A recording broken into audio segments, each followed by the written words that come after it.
கார்டனில் நேற்று பக்கெட்டில் வச்சுருந்தாங்களா, அதில் இவ்வளோ பொன்னாங்கண்ணி வந்திருக்கு. எவ்வளோன்னு பாருங்க.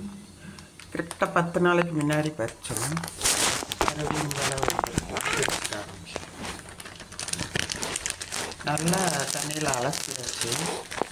இருந்தாலும் வெளி இடங்களில் வச்சுருக்கிறதுனால நம்ம வந்துட்டு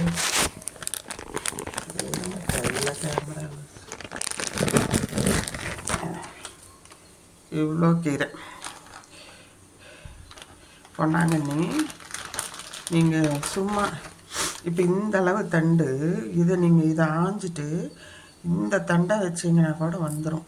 இது தண்டோடவே சமைக்கலாம். இங்கே பாருங்கள் எவ்வளோ நம்மளாக போடுறது ஆரோக்கியமாக நல்ல ஜூஸியாக வருது. மழை கொட்டுதா, அதனால் இலையெல்லாமே பெருசு பெருசாக இவ்வளோ வந்திருக்குது. இது இன்றைக்கி பொரியலே பண்ணலாம். சப்பாத்தி அவங்களுக்கு ஆஃபீஸ்க்கு பொண்ணுக்கு அதுக்கு இது கல்யாணம் மாதிரி பொரியல் பண்ணி கொடுத்தா சூப்பராக இருக்கும்.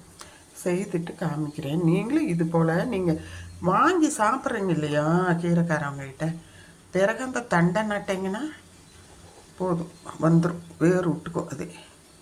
சரியா? செய்து பாருங்கள்.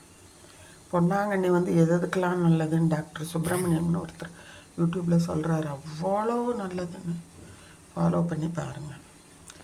நாங்கள் எப்போவுமே இருக்கிறதுனால முதல்ல வாரம் ஒருக்கா வரும். இப்போ 10 நாளைக்கு ஒரு தடவை தான் வருது. ஓகே, பாய்.